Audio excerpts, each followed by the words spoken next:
out there, everybody. Thanks again for tuning into Blue Green's World and on my quest to find interesting people doing interesting things. This one's going to be a fun one you're going to want to stick around for. So, who are you and what do you do? My name's Jenn Kidd, and I'm the Executive Director at the Nightlight in Akron, Ohio. The Nightlight in Akron, Ohio. So, kind of give me an idea where this is located for people that aren't, or maybe they haven't been downtown for a while. So can you give me like some landmarks to where it's at here? We're right across from the Sojourner Truth statue. We're right by the Akron Art Museum. We're in the Historic Arts District on High Street. So when you come down the one-way street, the United Way building's across from us, and then we're next to Akron Coffee Roasters, High Street Hop House, Totally Baked Pizza, and the Akron Library parking deck.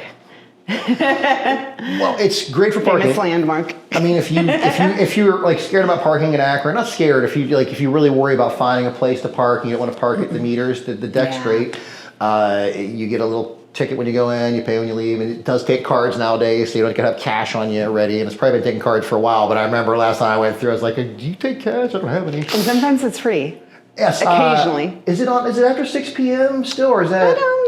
I don't know if those rules have changed. I can't find the rhyme or reason. We're trying to figure it out. Okay, so sometimes it's open, sometimes it's not. Because I have had to pay late leaving here, and I thought it closed at 6, but I've had to pay. Yeah. The meters might be a different range, but anyways, the there's a lot of meters stuff. are free. Parking is free after 5 p.m. And on the weekends. And on the weekends, it's free. And it gives you, if you want to come downtown and see a lot of things, there's a lot of little things, this little enclave right here. I mean, the Sojourner Truth right across the street, which is fairly new.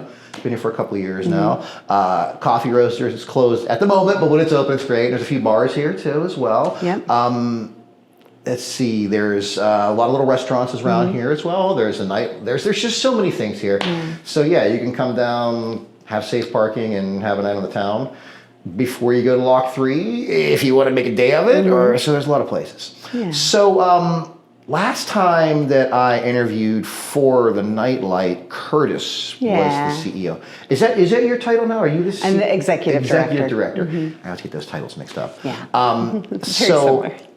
how did you get here? How did that work? That's a great question. I was at Musica before this, which is the last time we saw each other, pre-pandemic. And then I shut Musica down for the pandemic during the closure. I took some time off, did a lot of creative work, creative consulting, made a lot of art, did freelance gigs. And then the executive director position opened up here in 2021. And I thought, the Nightlight's my favorite place in Akron. I love it so much. And so I applied. It was a very long process. Lots of interviews, lots of thoughtfulness going into choosing the right person for this. And I started in June of 2021, 1 week before we reopened from the pandemic. Nightlight has had an evolution through time. I came to a couple meetings in the very beginning, before it was even a theater, and let's see. Alakron Film and Pixel. There were the film festivals. Yep, and that's how I had known Rob Lucas through there. Rest in peace, Rob Lucas. He's been gone for a while now. It's been a long time. And what was the other guy's name? Steve Felix. Steve Felix, yes. And I knew those guys pretty well. Yeah. We hung out. And there's a few, Corey, who just rolled off our board. He's been a founding board member, and he just had his last board meeting. And all great people, and even Rob Lucas's work is still out there. You can see it, you can find it. I'm sure he's got a couple great documentaries that I helped film, I mean, I didn't help him a lot, just a little bit. I helped do some camera work, but I got brought into that, and I didn't stick around, I was bouncing all over the place. But it's amazing how it's evolved to this now. And you played great films here too. So talk to me about this location for someone that hasn't come here before. What can they expect? Well, it's very different than it was 6 months ago. So when you come in, it used to be sort of this hallway, not dark, but just dimly lit hallway. And then you would keep walking down this hallway and there would be a bar and there would be a theater. But we did a massive expansion this year. So now it's bright, it's open. We have a giant open bar. We have 2 screens now, which was a game changer for us, just life-changing for this organization. Right now, we're sitting in the Mitten Media Library, which is a place where you can gather before or after the movie, have a drink, talk about, what you just watched, or hide if you need somewhere quiet to relax. But just opening up the space more is what we did this year. So have you maximized the potential of this space, or is there more? We added over 3,000 square foot, and we added 1 additional screen because when you do something well, we didn't want to go crazy and become a megaplex. It's not who we are. It's not what we do. We just needed 1 extra screen to be able to show the movies we wanted to show, because there were so many times where we had to choose between movies because with 1 screen, you're super limited on what you can show. So there is potential to add something else, but we're gonna get our footing with this because it's just been 6 months of growth, tremendous growth. So the bar, is this like is it only open for theater times, or is this a bar, or how does that work?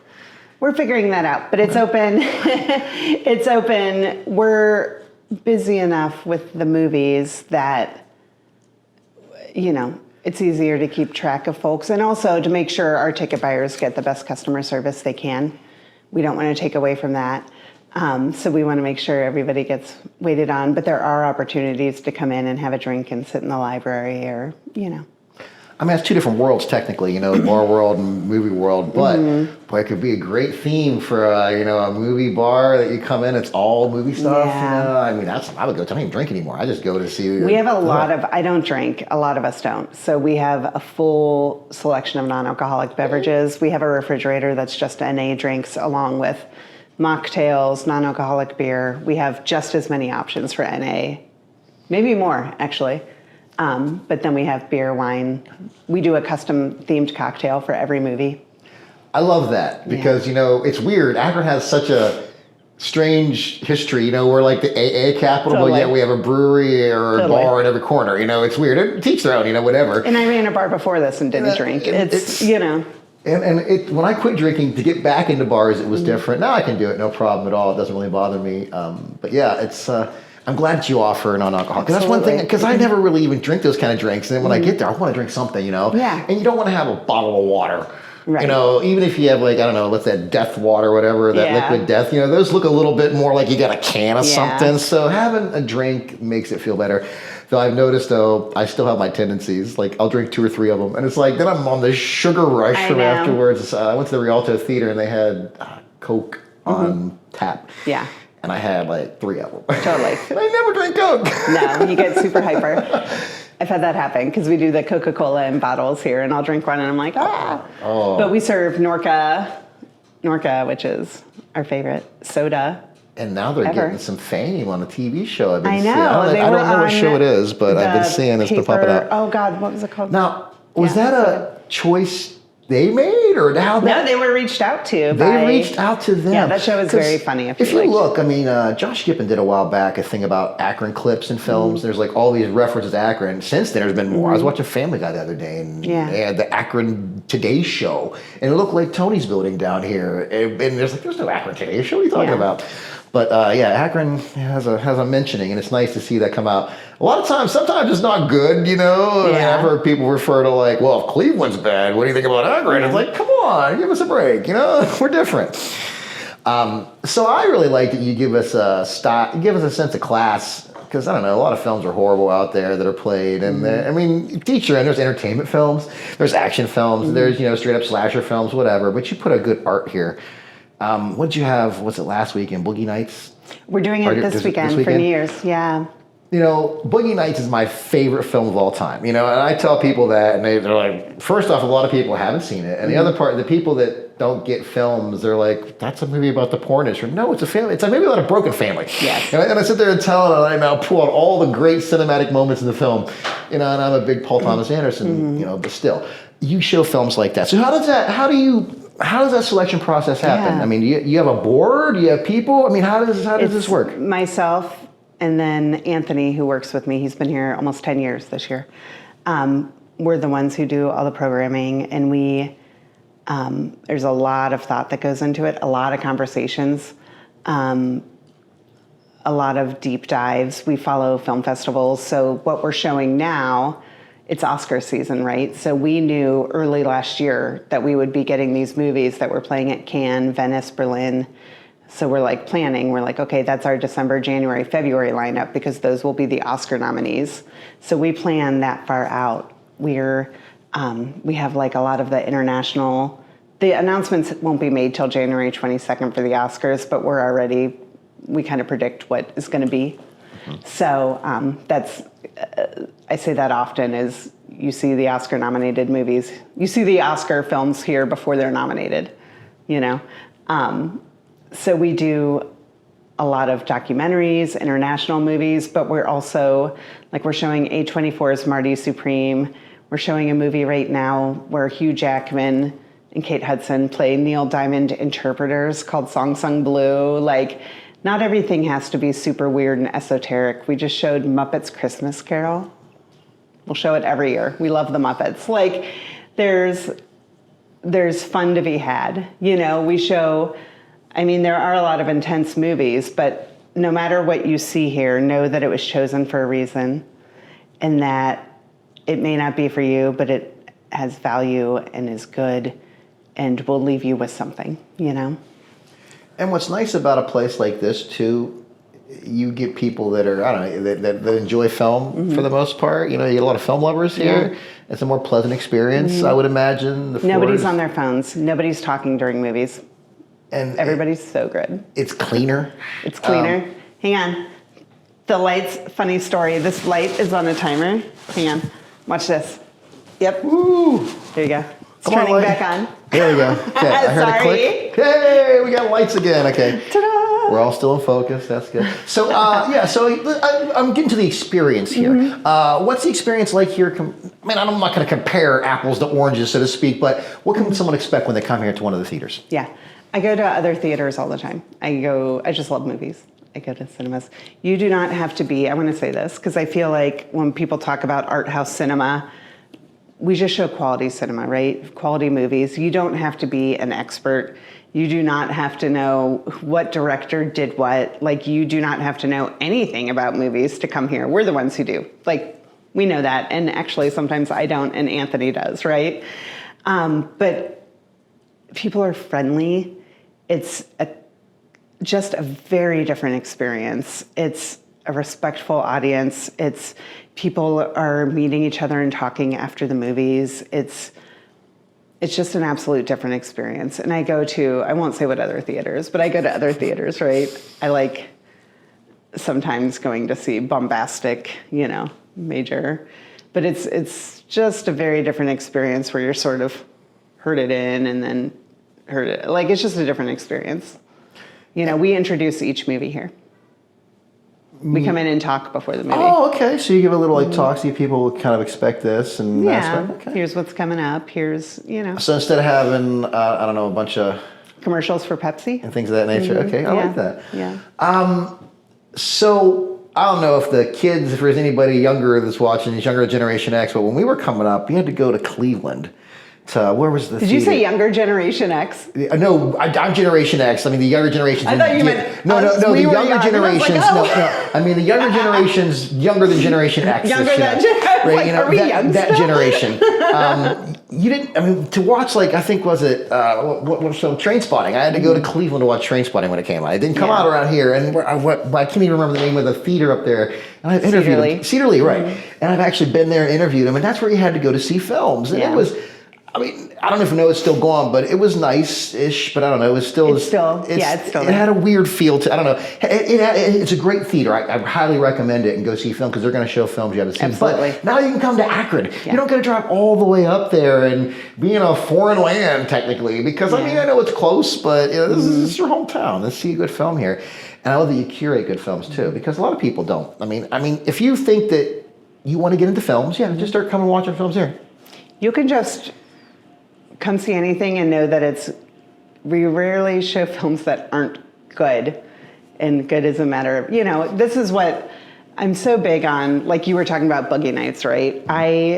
have never watched it fully. I'm watching it on New Year's Eve. I love Paul Thomas Anderson. It's one I haven't watched all the way through.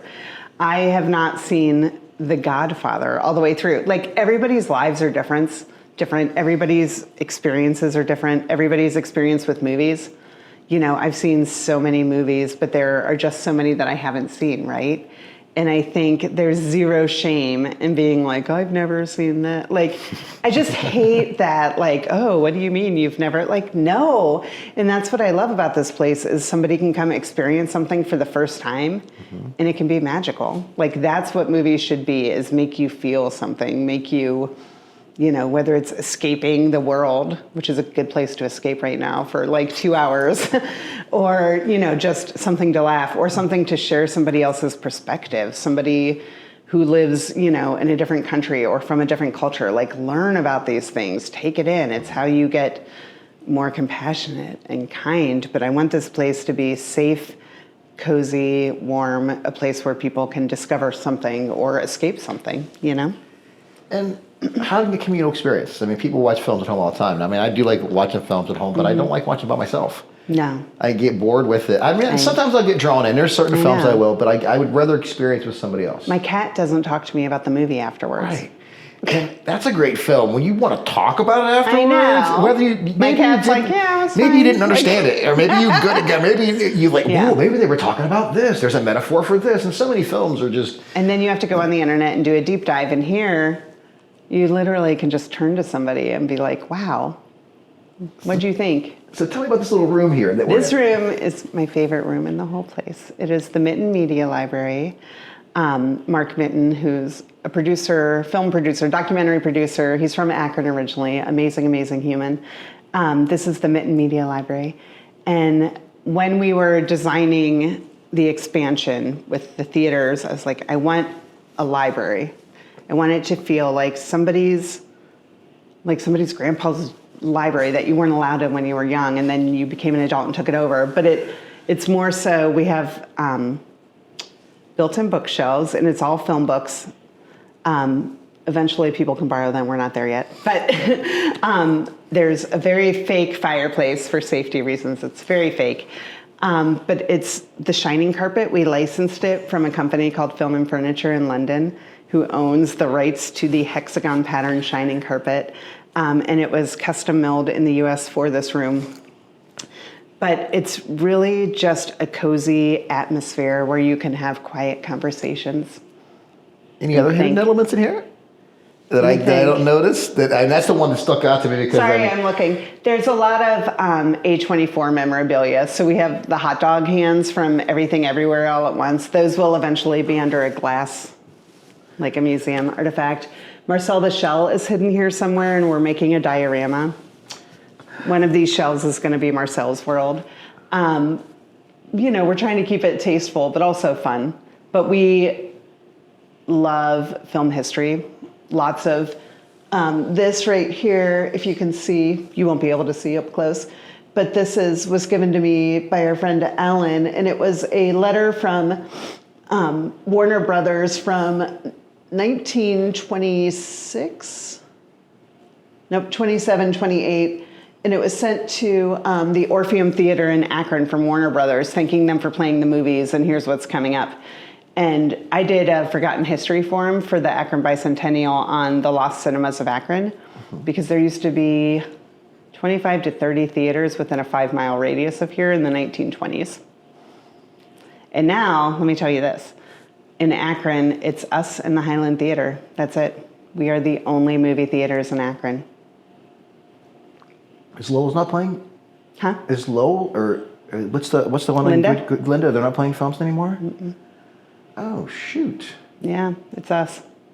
Wow. That's Hopefully, eventually, some neighbors can get that going again. But it's in Akron proper. There's Cinemark in Cuyahoga Falls, but we're it. It's right. There's like not a whole even big theaters. You know, there's the big theaters are gone. The one that used to be down on Arlington Plaza Ridge area, that's gone now too. And it's interesting in a time when big theaters are closing. We raised a lot of capital and expanded and actually doubled our attendance because it's just a different experience.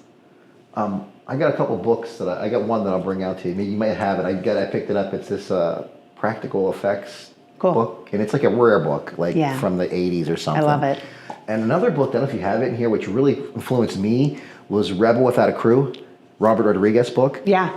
Great book. If you're watching this, should get it go read that book. Yeah. I mean, that really made me realize I can do it by myself. That's why I do shit by myself, is because of that book. I read it on a plane going somewhere, and I'm like, wow, I can do this stuff. And even today, Robert Rodriguez is amazing. I mean, I love a lot of directors, but I love his simplicity. Like, it might take one director 5 days to get a shot. He'll do in 10 minutes. Yeah. And looks better. Yeah. So, have you always been a film lover? So this is something in the childhood you When I read? was young, yes. When I was young, I would use movies as sort of like an escape, right? So I was obsessed with Annie, The Sound of Music. I remember, was it Channel 43 on Saturday afternoons? I would watch, I have memories of watching, Eddie and the Cruisers a lot for some reason, because it was always on, and, Nadia. I don't know about the Russian gymnast. These are movies that are etched in my brain from watching them. I feel like they were on TV all the time, right? And going to see Ghostbusters in the theaters, and I've always loved movies. Yeah, I would. It's hard to, I don't take my daughter to a lot of films. We usually watch them at home or rent it and sit there because we can pause and talk about things and who's this actor, and go down little rabbit holes. But I really do miss it. And that's why I think the first film that I can really remember seeing was Star Wars. That's the one Did you go see it in theaters? It was. I think it was the second issue. It wasn't the very first one. I think it was the second time, because they would play films the next year before the next one came out, or however many years they would replay it. And I remember just being blown away by seeing that, and because I was always a active mind child, and I got lost in that. Because most things were boring to me. Totally. I could almost see the endings coming with shows and stuff. I figured out the platform or the formula, and with those films, they still ran the same formula, but you can get lost in that formula. They were escape for me too. That's where, I guess you're never too late to be a filmmaker, but you try and try and try again. I made 8 or 9 films, I've been in film contests all over the place. I had some luck, some not luck, But now I'm a storyteller in a different sense. It's easy doing this kind of storytelling, right? You're gold, right? And I'm just scraping off some gold from you and making jewelry out of it, right? I don't got to create that gold. Yeah. That's the hardest part of making a film, is creating something, the actors to make it believable, of course, and a good director to direct them and make it work. And making that gold so rough. It's like alchemists, you're making gold from lead, they do it, but it's really, really hard. So I recommend for people that want to tell stories, go out and tell stories that there's stories everywhere. There are so many stories. You can still have the same story arc you have in a film, in a story like this. So you've always loved film. I also love Akron and believe that we can have nice things and nice places. That's what I want to go to with Akron with you. Yeah. Are there other things you do in this community as well, correct? Are you involved in some other things as well? Yeah, I'm involved with some other things. Anything you care to talk about those things you're involved in? Yeah, I spend a lot of time, not a lot of time, not enough. I'm here all the time, and I love it. I'm here all the time. But I spend a lot of time at the Jenks in Cuyahoga Falls. I have some vintage clothing there, and one of the owners is one of my best friends, and that also is a community, and that's what I love, our places, and this is what I loved about Musica too, right, is the community that comes with the place or grows with the place, and I think that's what I love doing, is creating a place where people feel safe and welcome and can just show up as they are. And I think Akron deserves to have really good arts. We have an amazing art scene. I'm on the board for Rubber City Jazz Fest also. We have world-class jazz musicians here, world-class. We are rich in talent here, right? And I think the arts in Akron deserve more, Oh, agreed. Yeah. There is so much tremendous amount of art, so much art that's out there now. So much talent, so much, yeah. I've said this so many times. I'd love to see like this map that you pull out, like when you used to go to Kennywood or Geauga Lake or wherever, they give you a map and they show you all the places, and you could go to all the little selfie spots and show you every piece of art, just a mural. So they did just create that. That's why someone made it. Yay! Yeah, someone just made that. Yep. Each spot needs to have a place literally that's here's a circle, here's where you stand, here's your hashtags, here's how you take it with demonstrations to show people, and do like that Cleveland one. Yeah. To those are pushing it. But even not just mural, like Curated Storefront brings amazing murals. Oh yes. It's I've done a lot of work with them. They're great. Yeah, even not just murals, but musicians and film and clothing, and like there's so many different art forms that are coming out of here that are just beyond, And you mentioned the Jinx building. Yeah, they're doing great. I mean, that is a real community there. There's no one, I think, touching that in this area. No. That's bringing that many people of vast ages too. I mean, there's a lot of older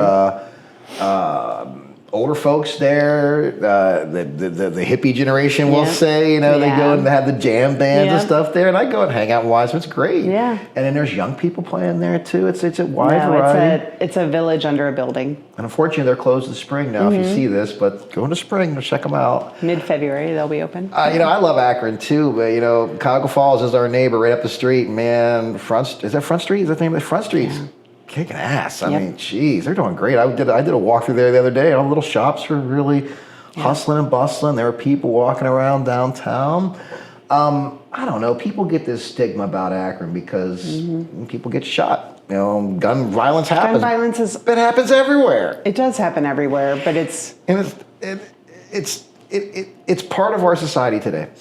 Unfortunately. Yes. And I'm not saying I agree with it or like it, but it's part of our society. No. And you can be scared in your mind going anywhere. And anywhere you be, no matter how safe you think you are, it can happen. What I struggle with here is there's this, and I believe it comes from reading Facebook comments. I truly believe that the Facebook comment section is doing so much harm to, there's the stigma downtown, like, oh, it's dangerous, it's not safe.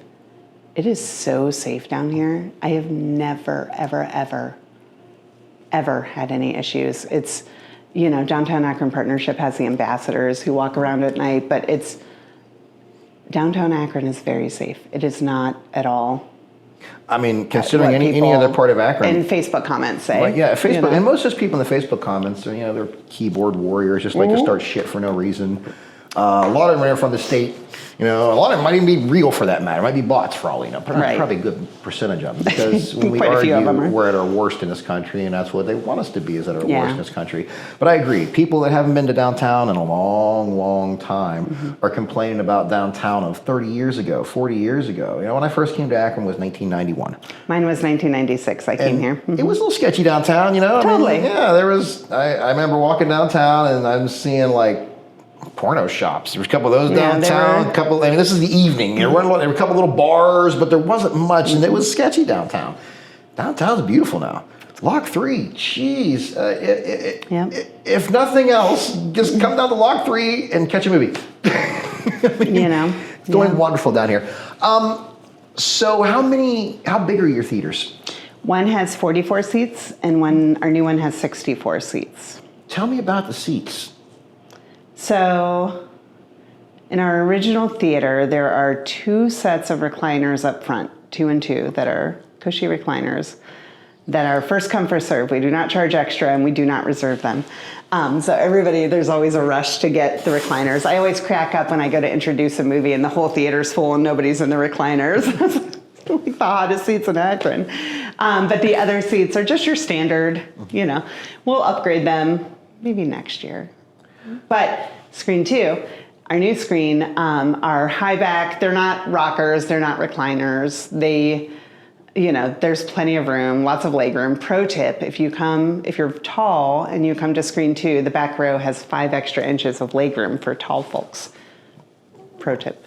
In screen 1, there's this little back corner nook with 2 extra chairs. It's my favorite spot to seat.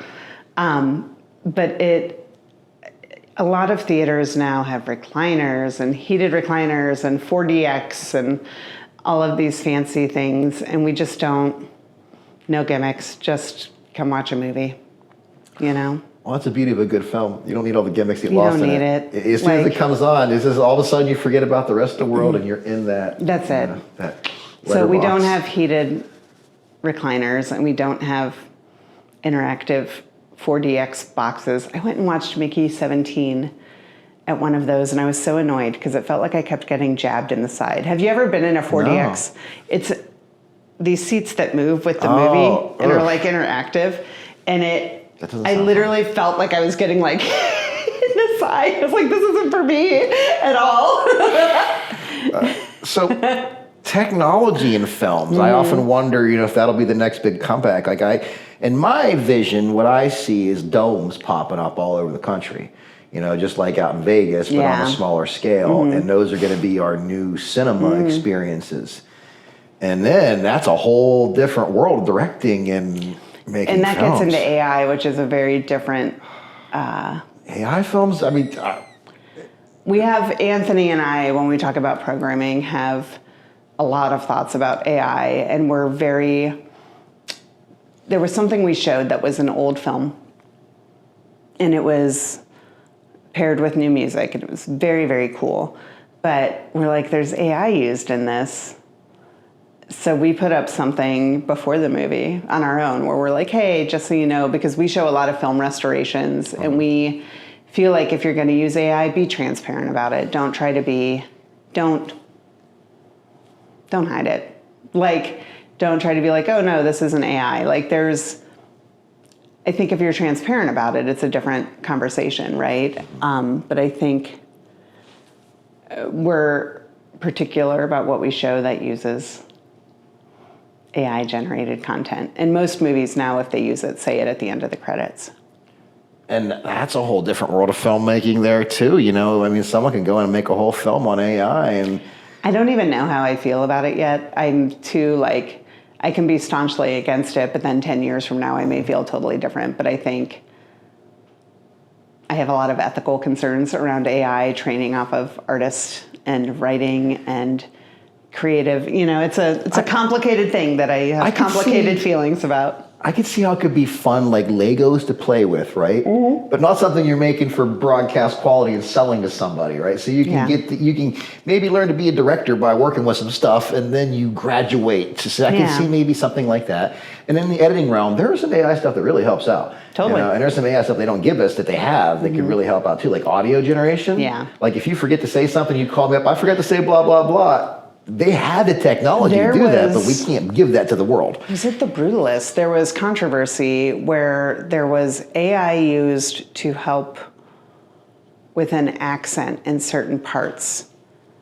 Interesting. But it wasn't the whole movie, and it was a certain, and the way they explained it afterwards, I was like, oh, that makes sense. But there's real ethical conundrums, right? With like awards, like, did you actually create this or did a machine create it? Like, is it, like just figuring I could go down rabbit holes. It is weird. Then you get someone like, I love Quentin Tarantino's work, but Quentin Tarantino is kind of giving you back what he watched and showing you the exact same frames, the exact same shots, kind of like what AI would do if it goes through and scrubs through all the stuff it knows, and it's like, bam, here you go. I'm not comparing Quentin Tarantino to AI by any means. I know what you're saying, though. It's an analogy, you can kind of see how, but done in an artistic sense, like the way he does it, 95% of people have no idea they're watching like almost frame for frame another film. Yeah, that 1972 exploitation. He's like, playing yeah. homage to. What she's honoring that film, and he's not exploiting it. Right. So yeah, there's, I don't know. It's a weird world, definitely with AI. It's a weird world. So,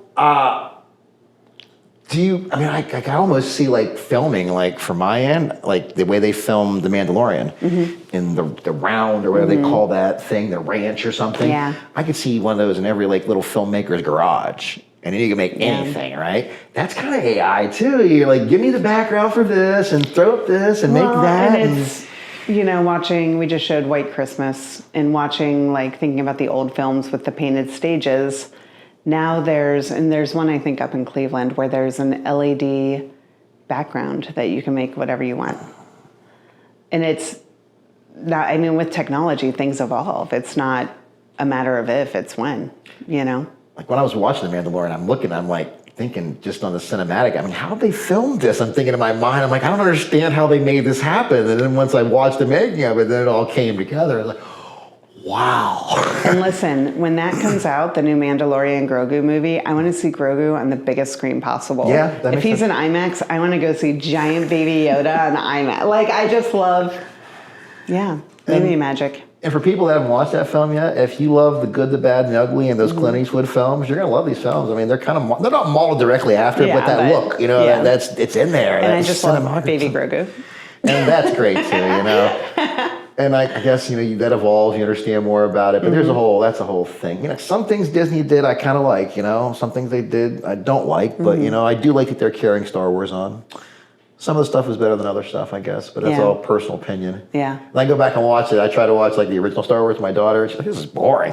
And I have to admit, it kind of is boring, the original Star Wars, but it's a different pace. And totally. I don't know when that pace changed. I can't like pinpoint it, but films are at a different pace now. You can tell an old film from a new film. And then there's some that just stand up. Yep. And I've been surprised. Like I did watch Boogie Nights with my daughter. She's 16, gonna be 17, but you know, I don't think it's that. You know, anything she hasn't seen or heard. Right. Maybe not seen. I don't think the drug use aspect, I don't think she's seen that, but I mean, it's this stuff that's been a part of her culture today. And she loved the film, and she got it. You know, it's not a film about the porn industry. It's a film about a broken family. Yeah, it's a broken family, and it's so many people can relate.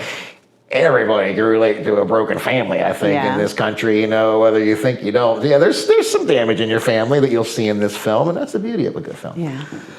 So this is just open like this, and we are handicap accessible as well. Everything here the whole place is ADA accessible, and it's super important to us, very important to us.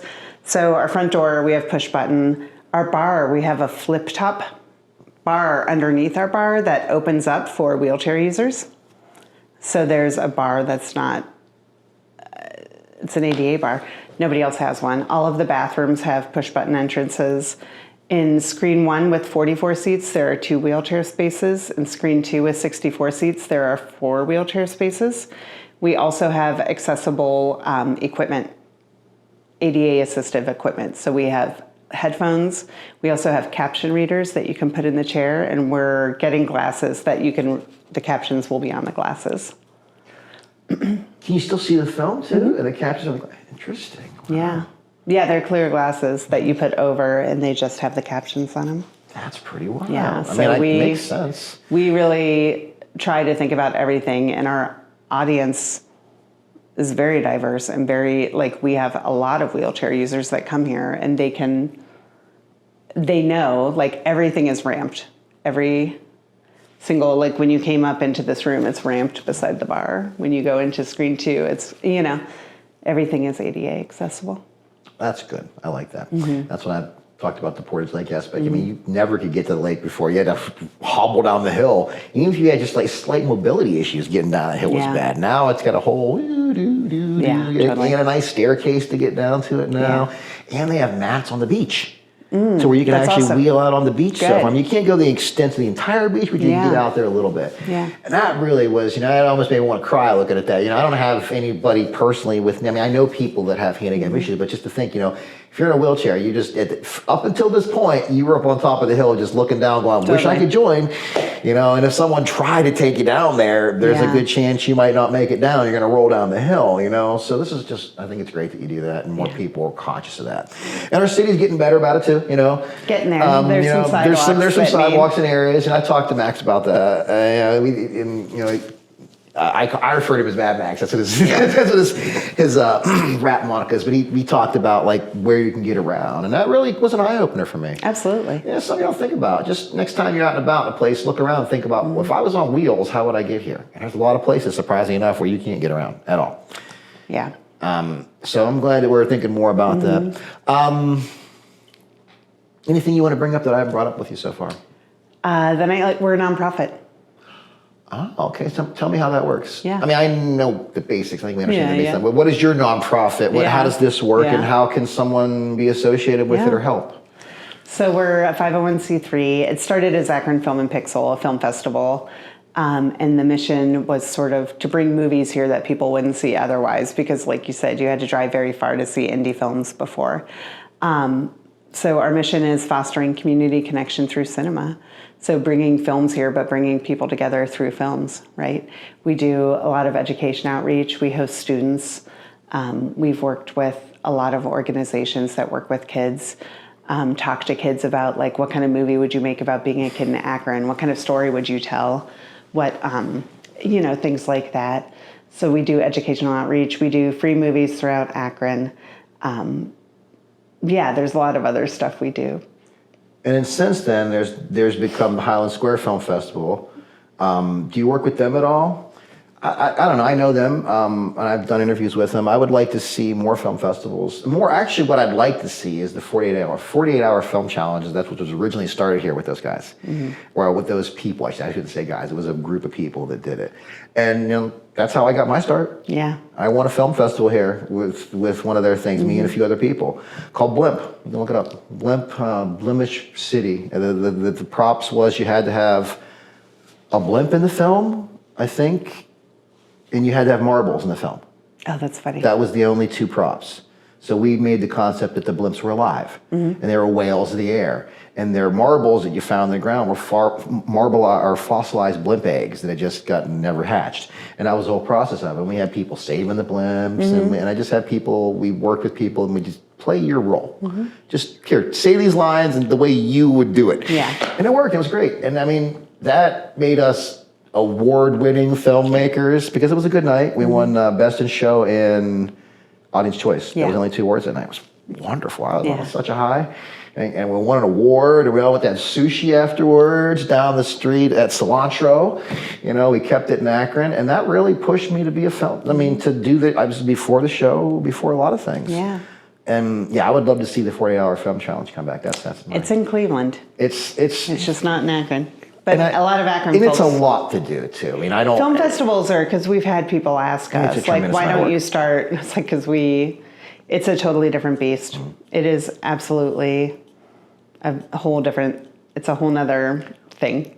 But if you're watching this and you want to control that beast, or you want to work with some people, I mean, we need more media festivals like that. We need more things. Like, we have the Cleveland one, but it's so hard to get into. I mean... We need more for the entry levels, like the Highland Square's doing, that kind of thing. The people that, your story's good, but it doesn't look that great, but we'll let you in and give you a chance, and that's how you get started. It's like getting in the gallery for the first time. Someone offer you a little space, and this one buys your piece, and now you're an artist, and the life changes. So tell me about first off, I'm at 44 minutes. I know you got a life ahead of you. I mean, you're okay on time? Oh, I'm good. Okay, it's 12:09 right now. No, I cleared, this is the only thing I have on my books Yay! today. Okay, no, we're so good. you mentioned art. Yeah. You did some art. Tell me about your art. I don't know anything about your art. I'm a photographer. Oh. And I've not picked up my camera in a long time, but I'm a visual photographer. I did a series during the pandemic, finding softness throughout downtown Akron. So I spent a lot of time walking around downtown by myself, very safe. But finding light where people wouldn't normally find light, finding softness where people wouldn't normally find softness, and really just seeing downtown through different perspective and trying to share that. I'm also a gardener. I took that up a few years ago, and I consider gardening kind of an art. I love it so much. So I have a lot of projects I'm working on with dried flowers, but I really like helping people visualize something in a different way, right? And I feel that way about Akron. And I think helping people understand that there's softness and there's light and there's goodness and there's, tenderness in places that are normally cold, concrete, hard, Does that make sense? Oh, yeah. It's hard to see without images. No, it makes total sense. I get it. I mean, we're a Rust Belt city, right? We're considered a Rust Belt. Anything sharp, rusty, you don't want to go there. It's going to be dangerous for you. Dark That's alleys, what downtown's like. Well, it's not. There is so much beauty in downtown. There is. And even more, it's getting to the point you don't got to look for it. You just got to open your eyes. I mean, it's everywhere. Not the champion downtown. People called me a cheerleader for the mayor and stuff. Yeah, I know the mayor, but we're not best buddies or anything. But go downtown. Yeah. Quit sitting behind your keyboard, starting fights because you don't like something. Well, maybe you might like something down here. I mean, there's got to be something for you, no matter what your opinion is. Yeah. The Civic has all kinds of different things. The music selection, the different festivals. There's a baseball stadium. There's so many wonderful things downtown. I would like to see our city grow from the downtown outward. It would be nice. And there are a lot of buildings coming online. There's places to live. I mean, do you see people down here living? I mean, do you see? Yeah, do you there's see there's quite a variety? few people living down here. I wish we had like a few bodegas or grocery stores, but that's coming. There's a new Downtown Akron CDC that's working on that.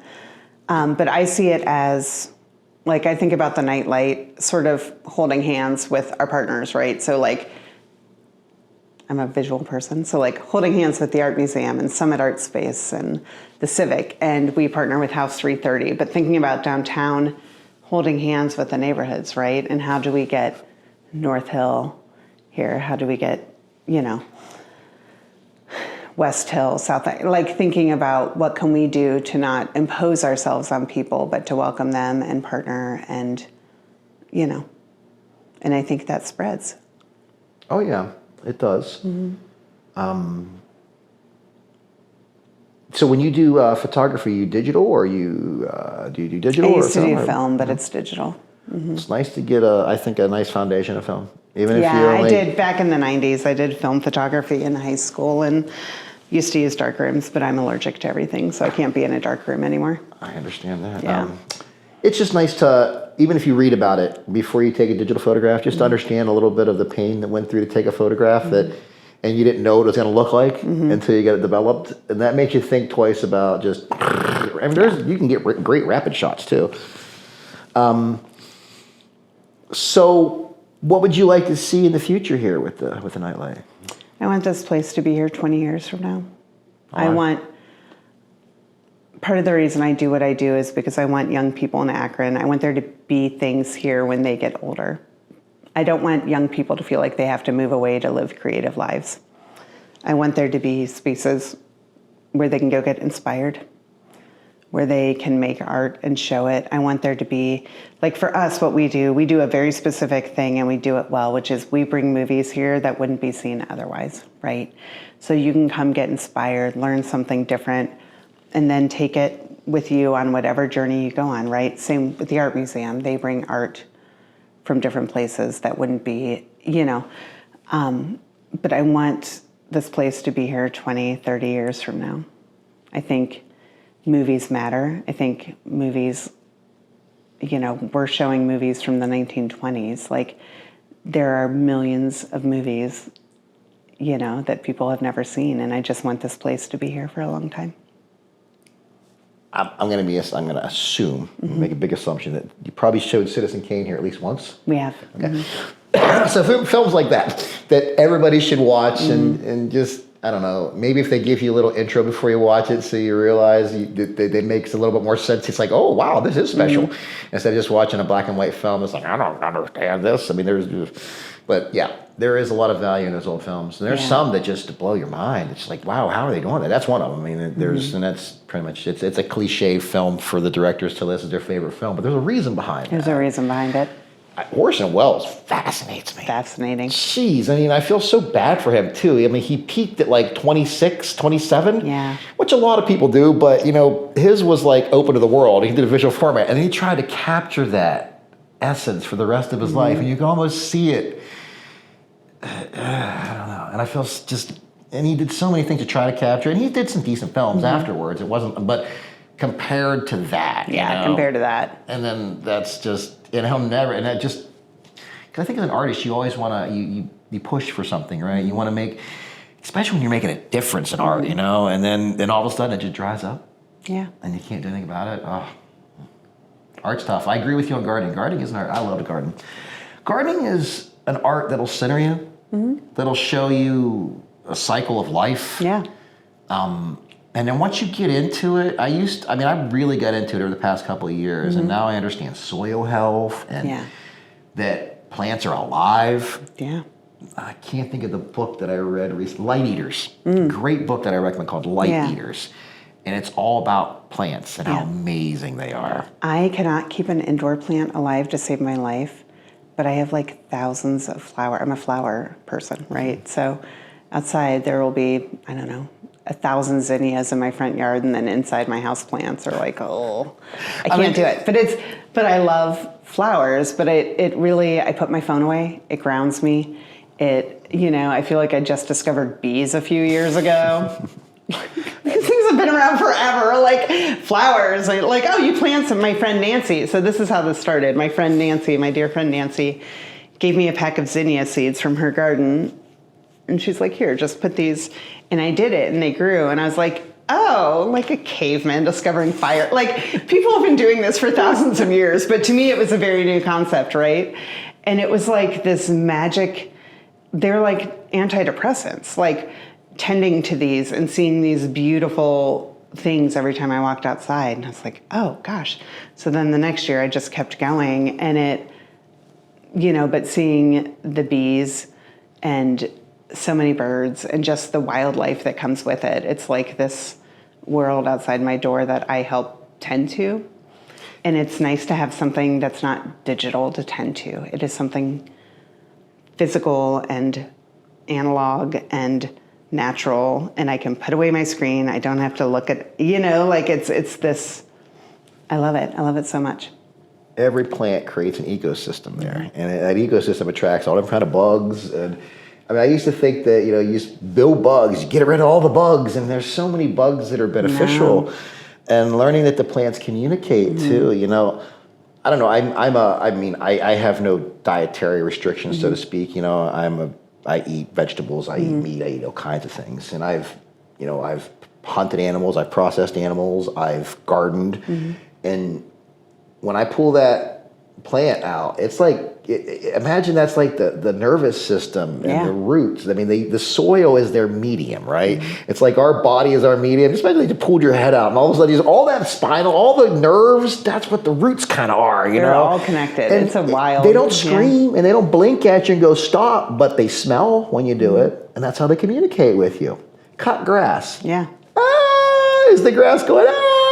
We're like, I just love the smell of cut grass. I know. That's a scream. Yeah. That's a yell. That's a slaughter going on, and that's how they communicate. So I don't know. Think how you will of animals and plants, but it's all alive, no matter how you look at it. It's all alive, and it's very precious. And it's just as alarming to me to wrap up the season and kill my plants. Yeah. I mean, flowers, some of them last and some of them come back, but they do die back, and they go back to whatever. Some of them go all the way back to the roots and then come back out again. It's amazing the different flowers you have. And with the vegetables, if you grow that kind of stuff, it's at the end of the year, it's done. Yeah. We have so many deer and squirrels. I don't do vegetables but I do. My squirrels are fat. I feed them. I take care of them. They are fed, these wild animals, by my house. We got a fenced-in area for the garden so we can keep things out, and we got like a high tunnel kind of thing where I live at, so that keeps the animals out. But then still, a groundhog will get in there and just go up and get through the things and just eat whatever it wants, and it happens. I love them. I'm thinking about planting a vegetable garden just for the animals. I mean, yeah. Much to my neighbors. Well, the tomatoes. But maybe if they go there, they will. Maybe they'll eat tomatoes, but I don't think anything will eat the tomatoes. I think it's one of the things. If you don't like, okay. Tomatoes is like a poison almost to a lot of things. It's in that poison family, like the nightshade family. Yeah, totally. It's weird that we eat it, and Yeah. So go a garden if you want. Mental health aspects if you do a garden, you got to tend to it daily. You should try, and that's the proper way to garden. Yeah. And what I learning about soil from was interesting too. Like I realized that soil is like your gut. If you don't have good gut health, your soil health, you just can't water the soil. You got to feed the soil. Totally. You got to give it sugars. You got to give it various compounds that are breaking down. And it's amazing to see that something from a seed start at just this tiny little seed, and then it grows to something that can be literally as big as this room sometimes. I had zinnias taller than me, and it's such a good feeling. And they're like, I refer to them as my ladies out there because I go and visit them and I hang out with them, and it's really grounding to do that. It's very good for your mental health. And there's probably some good films about gardening out there in the world. I got a couple ideas for gardening films I want to run with, but yeah, who knows? Yeah. I'm a script writer too, but my scripts go nowhere, and I'm so disappointed because I sit and spend months writing scripts, and then I'm like, my friends read them, and then I send them to a contest, and sorry, you're rejected, and I give up. There's, like what you're saying right now about sending your scripts to things makes me think about just, there's so much content out there right now, and thinking about like streaming. I have every streaming service. I actually am getting rid of most of them next year and keeping YouTube Premium, no commercials.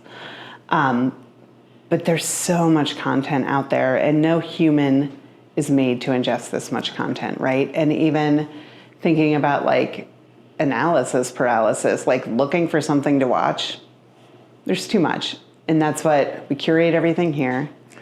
Quality over quantity, but thinking about like, I'm gonna get rid of these streaming services and go to the library and pick out 4 Blu-rays and watch those. These are my 4 to choose from. Like thinking about, movies are becoming content that people just ingest, and certain streaming services. Netflix is actually really good to us, and we've shown quite a few Netflix movies. But thinking about how fast content comes and goes, and how fast movie windows are coming and going, it's just Even if you break it down per genre, it's hard to keep up. Like, I really like sci-fi, and if I want to watch, there's a good one on Apple, a good one on here, and it's like, and they are top tier entertainment, but I gotta go so many places to get those. Yeah. And all I want really is that one movie. I could care less about the rest of the stuff I have on there, or that one series they have that draws me into. Did you watch Pluribus? No. On Apple TV? I've heard wonderful things about it. I've heard it now 4 times, people that's come online. I should check it out. Yeah, I like the sci-fi genre a lot. What Prime got me with The Boys, that's not really, it's sci-fi-ish, I guess, but...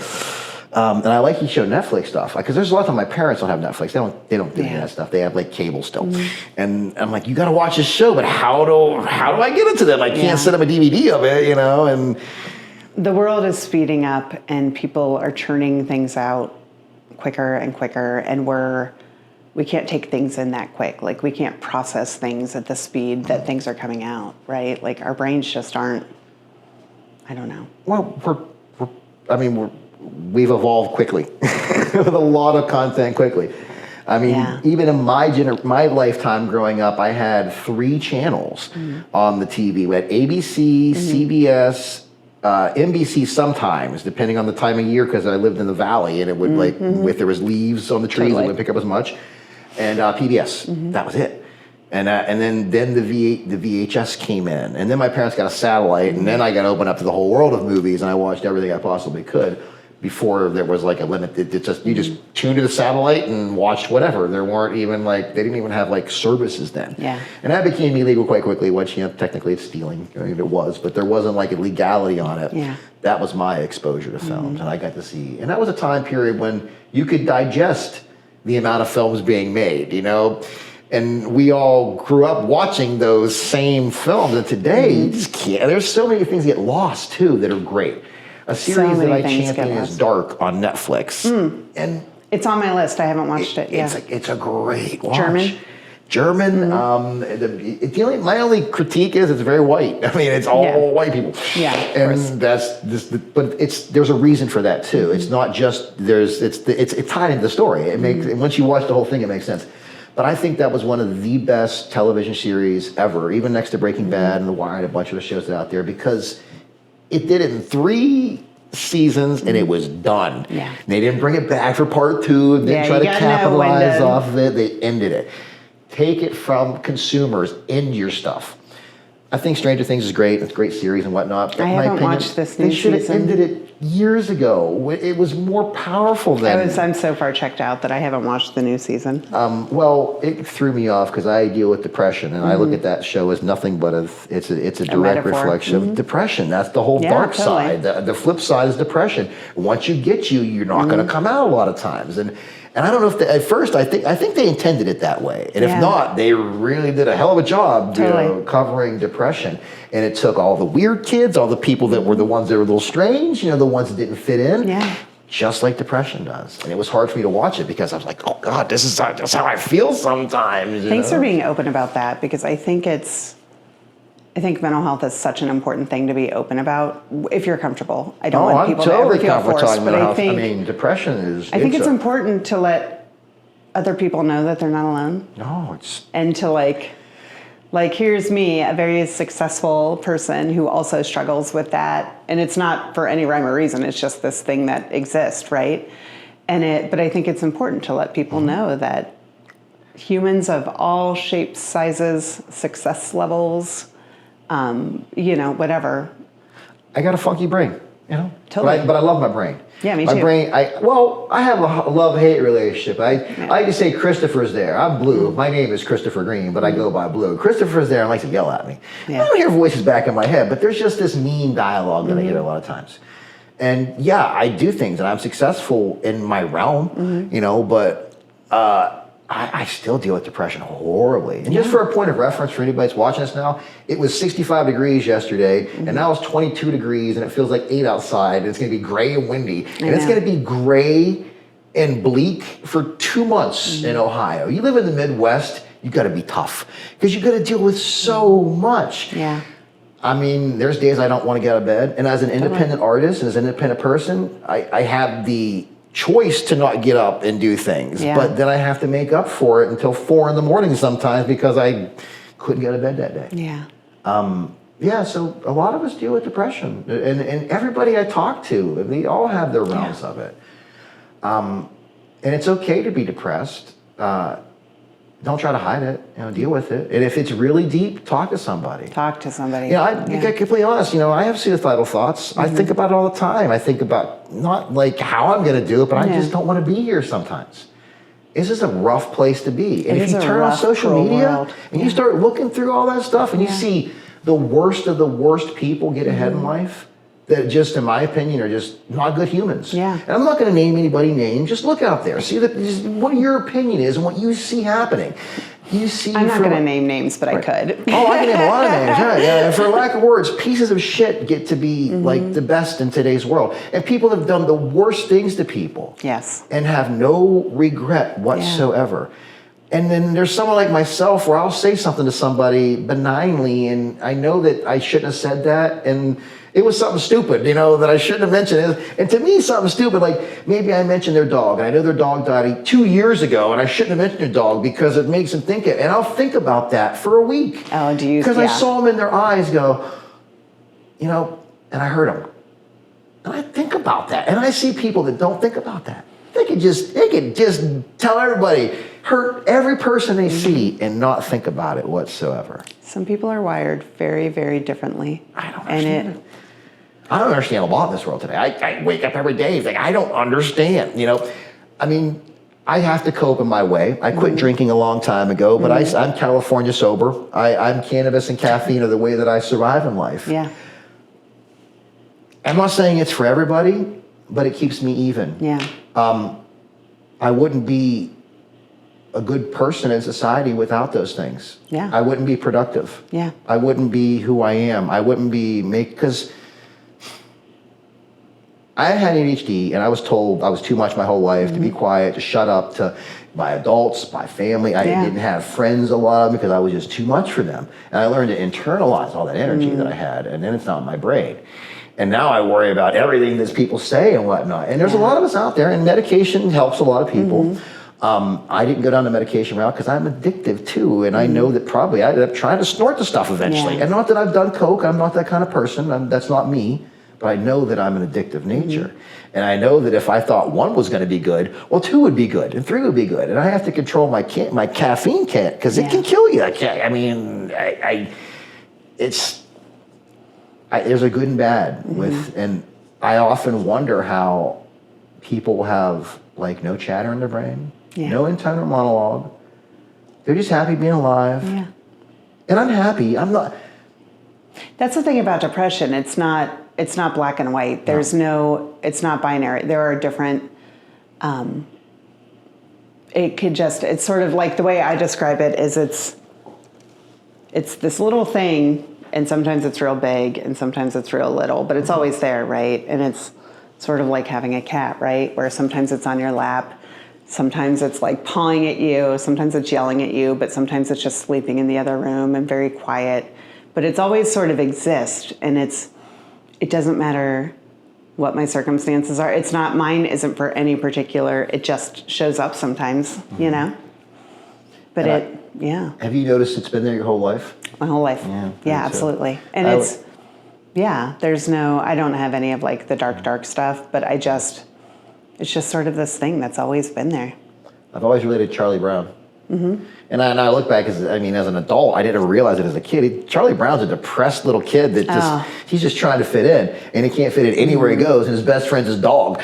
I mean, it tells you about his life, you know. The chicken's lovely. I have chickens, and I have a dog, and that's, you know, those, and I'm really good with those, and I know that they depend on me, and that makes me happy, and my daughter depends on me too, I guess, you know. But I just feel lost in this world a lot of times. I don't have a whole lot of close friends anymore, you know, because I'm weird. I admit it. I'm too much, you know, and I can grate on people's nerves sometimes. So this is why I really dig this stuff, you know, because I don't think anybody's too much. I think you're maybe too much for certain people. Certain people. That's what I've come to. I've come to the realization. I just need to tune into a frequency that's more tuned to me. It's like a radio station, you know. Well, I don't fit into this now, but I'll go down a little bit down the dial. Oh, here's a tune I like, and then you find that vibration, that frequency, which may very well be true, and other people vibrate to that tune, and you find harmony. Yeah. But don't change. Oh, I'm not. And that's the other thing I've learned in my 50s, that I've been trying to tone myself down for so long. I'm just going to be who I am. Just be who you are. And, you know, I'm not a bad person, and I have no ill intent. I'm being good. Yeah.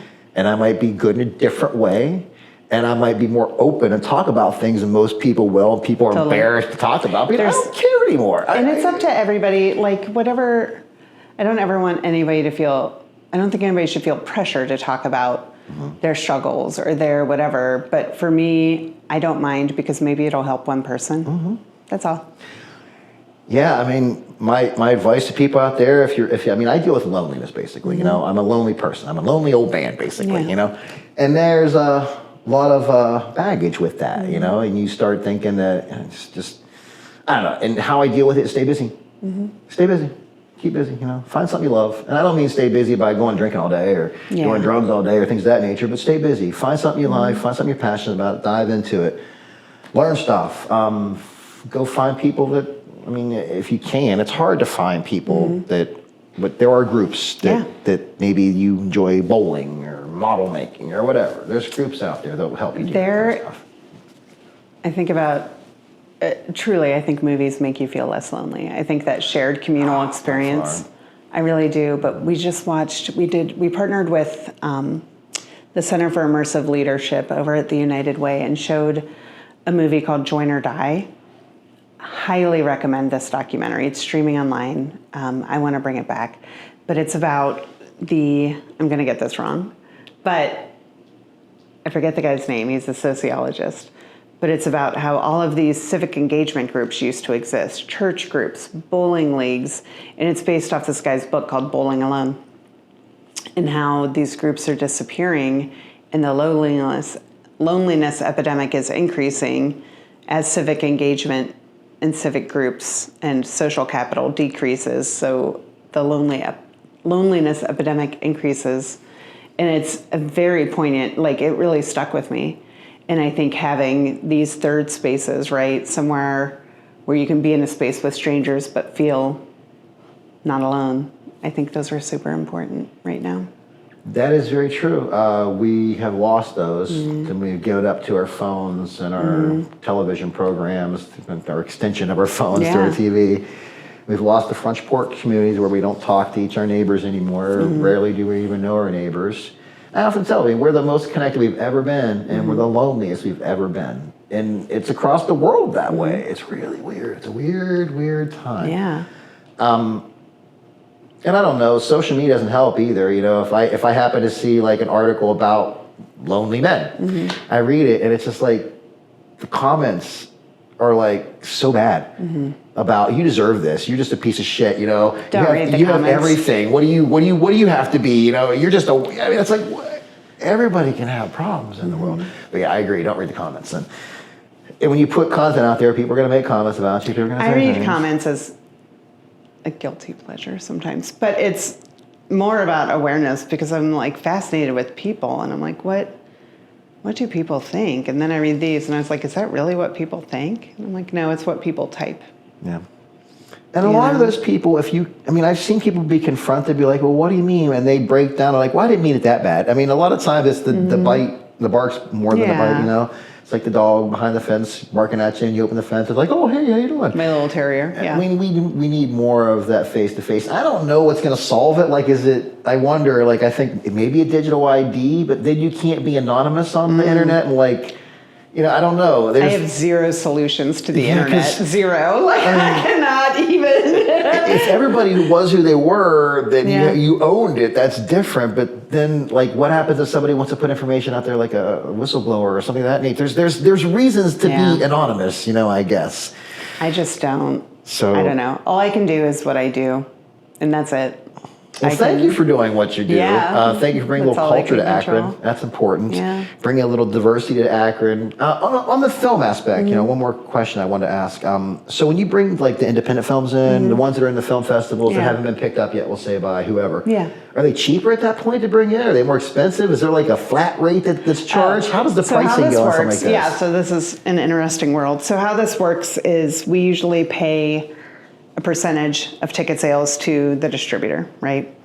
So average is 50%. So our tickets are now $12. They were $10 forever.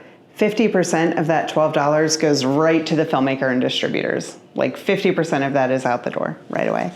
I wouldn't say the independent ones are cheaper, but we love showing. There's a group called the Popcorn List that started. My friend Leila started it out of their films that showed at film festivals that are awesome and were not picked up by distributors for whatever reason. So we're able to get those through them. But we love being able to support independent filmmakers in that way, right? So it's not necessarily cheaper because no matter what, we always pay the filmmakers and distributors or whoever we got it through to make sure, but there was this movie called Dead that we showed this year by this comedian named Izzy Rowland, super independent, and came through Instagram, actually. There was this huge buzz on Instagram, and people were reaching out to us, and we showed it, and it was wonderful and amazing, and it was just her and her family put this movie together. And I think we have a real opportunity to give people access to things they wouldn't see otherwise. And I think that's important. And is it all digital download, how you get the stuff? Yeah, ours is all digital. We don't have film projectors. Cinematech has film projectors. Highly recommend. Cinematech's doing amazing. Bill Jesu up there is doing amazing programming. But it's all digital at this point. We don't have space for film projectors. Now, you observe a decent amount of films at places. So do you notice a difference? I mean, can you see a big difference in your film eye? is wonderful. If you can see something on 70 millimeter, 35 millimeter, like absolutely is, but for us, digital doesn't mean bad. I think there's a lot of purists who are like, not so much anymore because you can't be a purist with movie theaters. But I think our films look good. There's digital, it's not like we have good technology. And you're not projecting it as far, I think makes a big difference too, probably, because once you get the further out distance you get, the less of it's going to look. You're going to pick up the graininess to it. You're a little closer, which I think is going to help the look of it immensely. It's definitely better than watching it at home. Like the quality is better than streaming. Different, I think there's a lot of 4K on streaming that with like the motion smoothing and, no motion smoothing here. Yeah, and the 4K on streaming too, it digitizes and occasionally it's like, glitches and it's, pauses on you. Yeah. It's just not. Won't have that experience here. Yeah. Well, unless there's anything else you want to bring up, I think I covered everything I need to cover. No, I feel. Talked about the location, downtown Akron. Talked about what you do. Being a nonprofit, I think is important. What's that? I'm sorry? If you could, being a nonprofit, I think is pretty important. Definitely, I'll put that. It will be out in the edit too. I think it's important because people need to see that. Now, on the nonprofit aspect, Are people able to donate? Things like that? Yeah, absolutely. How do we do that? We, through our website is nightlightcinema.com, NIGHT cinema.com. You can learn more about us there. There's also a donation link. Every donation is tax deductible. We also have memberships where you can become a member, and it's monthly or annual, but you get, discounts on tickets or free tickets depending on what level you're at. But really, it's a way to support this nonprofit and culture your friends and family. Yeah. And your kids, Yeah. maybe if you're, an older adult, you have some kids that are 20s or whatever, and you want to Perfect gifts. turn them on the great films, here, you're going to have a year pass or whatever increment you buy. I highly recommend that. Get them out of their house, get them date nights so they can go out. More Totally. people need to go out and experience life a little bit more. Yeah. And then once they come down, they can go to nice restaurants in downtown. And Acronym. So here's my suggestion. You can go to park in the library deck, go to Acronym. They have a new kitchen, which is fantastic. So go grab dinner, come to a movie, and then you can stop by High Street Hop House afterwards, have a drink on the way. And depending on the night you come in, there's all kinds of interesting things going on. There might be, there might be a live DJ, there might be a live band, there might be dance lessons going on. Who knows? There's all kinds of interesting things going on down here in downtown Akron. And yes, it's very safe. I feel safer in downtown Akron than most any places I've ever been, to be honest with you. And even out in the woods, I feel safe out in the woods, but a bear might kill me out there. I don't want to get killed by a bear downtown. No, it's I think anytime you go anywhere, it's 3 o'clock in the morning, you might run, your mind's going to be more scary than anything else, but daytime's beautiful in Akron, nighttime's beautiful in Akron too. Yeah, there's just so much culture in downtown Akron, and you're really anchoring in that culture too. You got so much in this little enclave, we'll say, in downtown. Yeah. So you got to come down to the Nightlight, and it is a Nightlight Cinema. That's what I thought. When I looked up online, it said Nightlight Theater, and I'm guessing this probably is a Google thing or something. Yeah, and it's technically the Nightlight, but we add cinema on so people know who we are. You should definitely come down to the Nightlight, check out a film or two, have a drink if that's your choice, or have a non-alcoholic drink. And I suppose you probably have coffee in there too, or something, or some type of caffeinated beverage. Yeah. You got to come out. So. Thank you for watching this far. Thank you for making time for me today. And if you so much. on the YouTube land or on the Spotify lands watching this, send it out to your friends and family, like it, subscribe, show the world, help us out, help us get that story about Akron out. Thank you for watching, and have an amazing day.